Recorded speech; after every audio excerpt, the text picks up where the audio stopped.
13 человек без воды и еды судили в течение 10 часов в актовом зале Витебского РУВД. 9 из них отправили на 15 суток. Этот процесс, который состоялся в прошлую пятницу, можно назвать историческим для так называемой системы правосудия в нашей стране.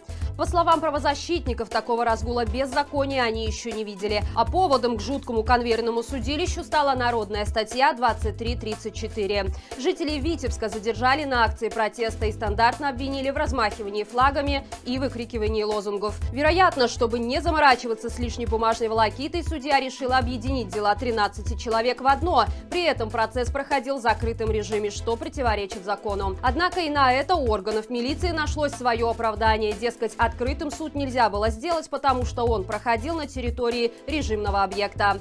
Во время процесса некоторым обвиняемым становилось плохо, поэтому в РУВД несколько раз приезжала скорая. Люди ничего не ели почти сутки, после задержания их не кормили. Но милиция не позволила им забрать передачи от близких, которые все это время ожидали итогов возле отдела.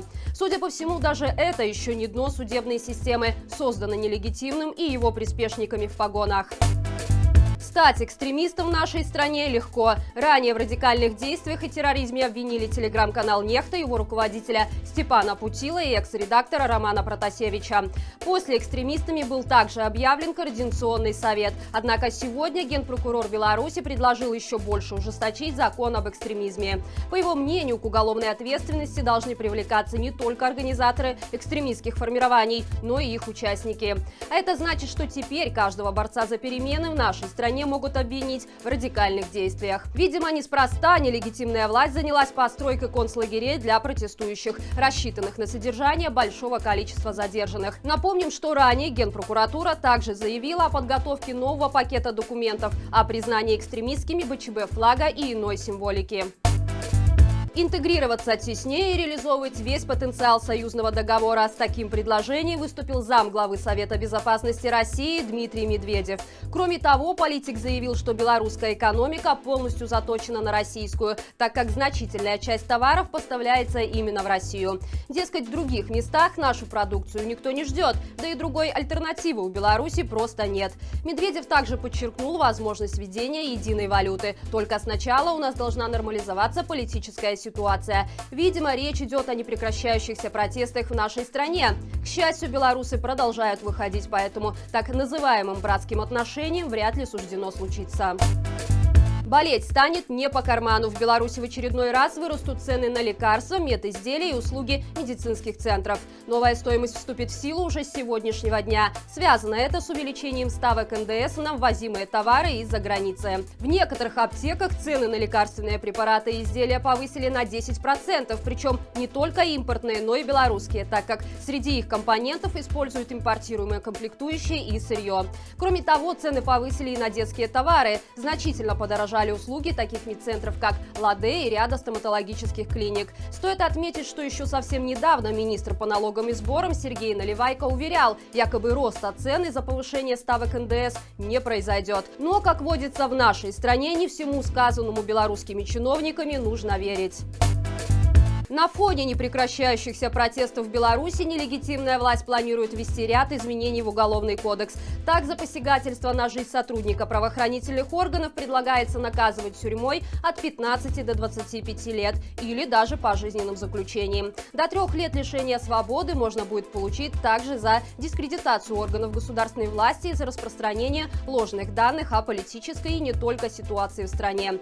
За решеткой можно будет оказаться и за явное выражение неуважения к Беларуси. В общем, статей, по которым будут судить Лукашенко, стало еще больше.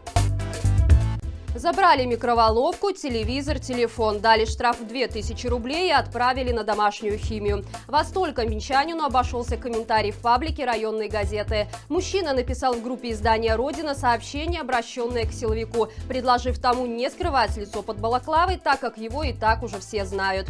Потерпевшим от такого дерзкого и радикального высказывания оказался сотрудник милиции Павел Курс, который тут же написал заявление об угрозе насилия в свой адрес.